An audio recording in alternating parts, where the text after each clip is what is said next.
जय हिंद दोस्तों, Nikhil stock academy में एक बार फिर से आपका स्वागत है। दोस्तों आज केमिकल सेक्टर से रिलेटेड एक बिजनेस मॉडल के बारे में डिस्कस करेंगे।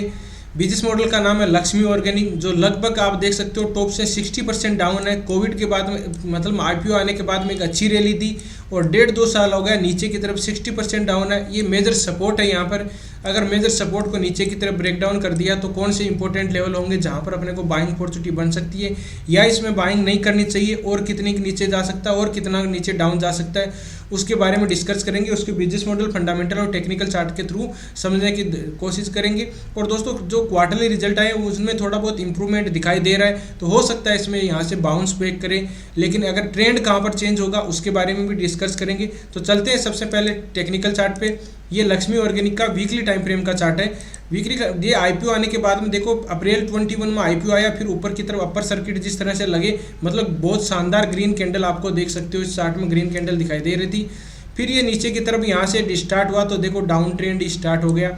डाउन ट्रेंड की बात करें तो यहाँ पर देखो लोअर टॉप लोअर, अपन जिस तरह से डाउन ट्रेंड में क्या होता है इस तरह से lower top lower bottom pattern बनते हैं, तो इसमें lower top lower bottom pattern बन रहे थे। यहाँ देखो एक बार भी अभी तक है जिनको सेफ इन्वेस्टमेंट किया जाता है, ट्रेंड चेंज होने की पॉसिबिलिटी जहाँ बनती है वहाँ से अभी तक कोई बाइंग अपॉर्चुनिटी नहीं बनी। जो पहले से इन्वेस्ट रह गए उनकी अलग बात है, लेकिन अभी तक इसमें कोई भी बाइंग अपॉर्चुनिटी बनी नहीं है। अब कौन से पैटर्न बन सकते हैं, किस तरह से होगा, अगर किसी को सेफ इन्वेस्टमेंट मतलब एक थोड़ा सा रिस्क लिया जा सकता है सही जगह पे, ठीक है, सेफ इन्वेस्टमेंट नहीं लेकिन सही जगह पे रिस्क लिया जा सकता है, वो दोस्तों ट्रेंड चेंज यहाँ होने की पॉसिबिलिटी बन सकती है। कौन से लेवल है 320 के लगभग 25 मान लीजिए। 325 को अगर ब्रेक करता है तो इसमें एक अच्छा मूवमेंट आ सकता है, अच्छा यहाँ से रिवर्स होने की पॉसिबिलिटी बन सकती है। तो ये 325 को आप याद रखिए। इससे ऊपर के तरफ एक बार भी जो अपने लोअर टॉप पैटर्न है उससे रिवर्स नहीं हुआ है, उससे रिवर्स होने की पॉसिबिलिटी यहाँ बन सकती है। अब बात करते हैं इसके यहाँ पर देखो अब इसका थोड़ा सी कौन सा सपोर्ट ले रहा है। यहाँ पर एक फिबोनाची रिट्रेसमेंट है, उसका भी ये सपोर्ट ले रहा है, उसको समझ लेते हैं। फिबोनाची रिट्रेसमेंट की बात की जाए तो फिबोनाची रिट्रेसमेंट ये रहा। फिबोनाची रिट्रेसमेंट देखिए किस तरह से इसमें काम कर रहा है। एक सेकंड, ये सेट नहीं हुई, एक सेकंड सॉरी। फिबोनाची रिट्रेसमेंट मैंने एक बॉटम लिया है, बॉटम के बाद में एक टॉप को इस तरह से ले जाऊंगा, लेकिन ये ड्रॉ नहीं हो रही है, क्या वजह है कोई पता नहीं, इसका ज़रूरत में कुछ दिक्कत हो रही है क्या। लेकिन यहाँ पर अपने फिबोनाची रिट्रेसमेंट अलग अलग तरह की होती है, जो मतलब 23%, 38%, 50%, 78%। तो मेरे को लग रहा है यहाँ पर कोई 78% के लगभग रिट्रेसमेंट होगी जहाँ से ये रिवर्स हो। एक ही रीज़न है कि इस लेवल को ये नीचे की तरफ किसी भी कंडीशन में काटना नहीं चाहिए। ये लेवल जो अभी सपोर्ट बना है इसको नीचे की तरफ break down pull back pattern आके नीचे की तरफ काट दिया तो और आ सकती है, लेकिन इसकी पॉसिबिलिटी दोस्तों 5% है। ऐसा नहीं कि कुछ भी नहीं, 5% है। इसके क्वार्टरली रिजल्ट भी तो अच्छे आए, उसको अपन बिजनेस मॉडल को और फंडामेंटल को थोड़ा समझने की कोशिश करते हैं। देखिए केमिकल सेक्टर के ये दो तरह के मतलब केमिकल का मैन्युफैक्चरिंग, एसेंशियल और special chemical. Essential special chemical मतलब एसेंशियल जो जरूरी होते हैं किस किस में, एक तो देखिए लाइफ साइंस में रिलेटेड, लाइफ से रिलेटेड है, फिर बाद में क्रॉप जो साइंस है मतलब फसलों से रिलेटेड जो केमिकल यूज में किए जाते हैं उनका, पेंटिंग से रिलेटेड, अदर इंडस्ट्री जो होती है उसके लिए। इसमें अगर आप देखेंगे हम डिटेल से इसको अगर देखते हैं ना इंडस्ट्रियल, तो इसमें बहुत ज़्यादा हो जाएगा, स्पेशली अपने को पढ़ना पड़ेगा ये, ठीक है। तो आप एक बार जाके थोड़ी सी मेहनत कर लेना और बाद में सॉल्वेंट एप्लीकेशन इनमें सेक्टर में मतलब कि ये केमिकल का मैन्युफैक्चरिंग करते हैं। इसका फंडामेंटल देखते हैं, मतलब केमिकल सेक्टर के दो तरह के होते हैं, एक एसेंशियल और केमिकल स्पेशल केमिकल, उनका मैन्युफैक्चरिंग करते हैं। अब इसके मार्केट कैप की बात की जाए तो देखिए मार्केट कैप है 28 करोड़ का मार्केट कैप है। करंट प्राइस की बात करें 262 है, हाई गया इसका 321 है, लो गया 220 के लगभग। स्टॉक भी 71 है, ROC इसका है 11% और ROE इसका 9% है, फेस वैल्यू इसकी 2 है। और जो कंपनी में स्टार्ट हुई थी वो 1989 में कंपनी ये स्टार्ट हुई थी, इस्टेब्लिश हुई थी। अब थोड़ा सा अपन नीचे की तरफ आते हैं और फंडामेंटल देख लेते हैं। और दूसरी केमिकल सेक्टर की ये कंपनी है। क्वार्टरली रिजल्ट की बात करें तो क्वार्टरली रिजल्ट में देखो सेल देखेंगे, एक्सपेंडिचर और नेट प्रॉफिट। तो सेल इसकी अभी बढ़ी है, जून का सितंबर का दिसंबर की जून की बात करें तो देखिए 729 है, सितंबर की बात करें 652 है और बाद में दिसंबर की बात करें तो 694 है। तो इस तरह से इसकी देख सकते हो कि सेल बढ़ी है। एक्सपेंडिचर की बात करें तो एक्सपेंडिचर ही धीरे धीरे बढ़ा, अपन डायरेक्ट आ जाते हैं नेट प्रॉफिट पे, क्योंकि हर चीज़ देखेंगे तो वीडियो बहुत और बड़ा हो जाएगा।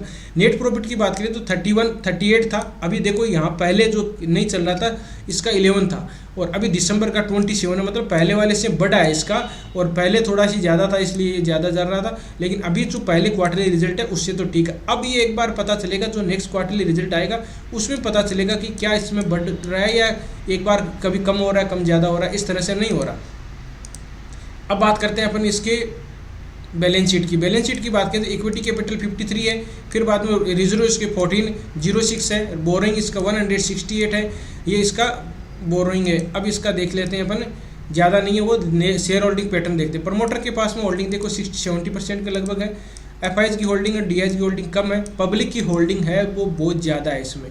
और जो पहले से मतलब इसका रिकमेंडेशन ही लोगों ने यूट्यूब पे देखा था, मतलब मैंने ही देखा था, तो इसमें बहुत कर रखे हैं कि ये ऊपर जाएगा। बिजनेस मॉडल ठीक है, आपको मतलब केमिकल अलग अलग सेक्टर को ये मतलब डाइवर्सिफाई कर रखा है, और 4 लाख लोगों 48,000 लोगों ने इसमें इन्वेस्ट कर रखा है। लेकिन मेन चीज़ है कि अभी टेक्निकल चार्ट से अपने को पता चल जाता है कि बाइंग और रिवर्स कहाँ होगी। तो इसका देखिए बाइंग अपने को बनेगी कौन से इंपॉर्टेंट लेवल लेंगे, जो इस पे लेवल ऊपर की तरफ ब्रेकआउट करेगा तब अच्छा मूवमेंट आएगा, नहीं तो ये कंसोलिडेट कर सकता है। अब एक बार अपन देखते हैं आरएसआई डाइवर्जन किस तरह से डाइवर्जन देखे जा सकते हैं, क्या इसमें अच्छा मूवमेंट आ सकता है। ये तो 200 मूविंग एवरेज, 200 मूविंग एवरेज भी देख लेते हैं 200 मूविंग एवरेज को, कि ये 200 मूविंग एवरेज के ऊपर जब ब्रेक करेगा तब इसमें अच्छा मूवमेंट आने की और पॉसिबिलिटी बन सकती है, मतलब तभी रिवर्स। देखो यहाँ पर लेकिन जिस तरह से अलग अलग इंसान का अलग अलग बिहेवियर रहता है, उस तरह से मैं मानता हूँ कि इसमें 200 मूविंग एवरेज को ज़्यादा रिस्पेक्ट दे नहीं रहा, ब्रेकआउट किया वापस आया, लेकिन जो लोअर टॉप पैटर्न है उसी को ये ज़्यादा रिस्पेक्ट करेगा। अब इसमें देख लेते हैं आरएसआई, देख लेते हैं आरएसआई में किस तरह का इसका मूवमेंट है। रिलेटिव स्ट्रेंथ इंडेक्स है, ये किस तरह से काम कर रही है। ये देखिए प्राइस का मूवमेंट की बात की जाए तो मैं एक बार थोड़ा वीकली टाइम फ्रेम कर देता हूँ। वीकली टाइम फ्रेम में देखिए यहाँ पर एक कंसोलिडेट हो रखा है, ये प्राइस तो थोड़ा थोड़ा धीरे धीरे जा रही है, और आरएसआई भी ऊपर की जा। अब इसको ये दोनों सपोर्ट बराबर है, लगभग बराबर है ना, लगभग क्या बराबर ही है, और यहाँ पर भी इसमें बराबर है। तो देखिए दोस्तों आरएसआई में कोई डाइवर्जन अभी दिखाई नहीं दे रहा है, सीधी सी बात है, ठीक है। तो इसमें अभी कोई आरएसआई फिक्स नहीं होता, लेकिन एक अपने को इंडिकेट मिल जाता है कि हाँ इसमें कुछ मूवमेंट आ सकता है ऊपर की तरफ या जिस तरफ भी।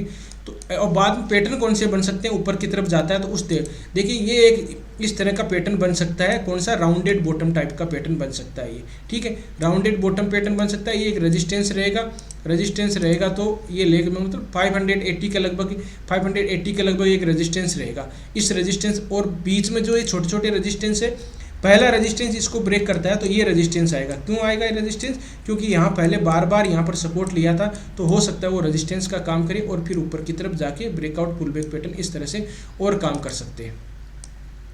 तो इस तरह से आपको देख सकते हो ये वीडियो में कंक्लूजन वीडियो को निकालें। तो दोस्तों अगर इस लेवल को ब्रेक, जो हमने 325 लेवल है वो इंपॉर्टेंट है, और नीचे की लेवल है ये देख सकते हो ये इंपॉर्टेंट लेवल है, इसको ब्रेक करना चाहिए। जब तक ये ब्रेक नहीं करेगा, कंसोलिडेट होगा, तब इसमें अच्छा मूवमेंट नहीं आ सकता। कोई यहाँ पर आके कोई बाइंग टीआरसी भी देता है तो कोई स्विंग ट्रेडिंग के हिसाब से इसमें किया जा सकता है। दोस्तों वीडियो अच्छा लगा, कंटेंट अच्छा लगा तो वीडियो को लाइक कर सकते हो, दोस्तों के साथ शेयर कर सकते हो। जिन मेहमानों ने अभी चैनल को सब्सक्राइब नहीं किया, चैनल को सब्सक्राइब कर सकते हैं। किसी भी स्टॉक के बारे में एनालिसिस चाहते हो कमेंट में जरूर करिए, उसके बारे में बिजनेस मॉडल, फंडामेंटल और टेक्निकल चार्ट को समझने की कोशिश करेंगे स्टेप बाय स्टेप। तो दोस्तों वीडियो देखने के लिए बहुत बहुत धन्यवाद। ये वीडियो केवल एजुकेशन पर्पज से बनाया, किसी भी स्टॉक को बाय सेल करने से पहले अपने फाइनेंशियल एडवाइजर से जरूर सलाह मशवरा कर लीजिएगा, फिर डिसीजन लीजिएगा। मिलते हैं दोस्तों नेक्स्ट वीडियो में, तब तक के लिए दोस्तों बाय बाय, जय हिंद, जय भारत।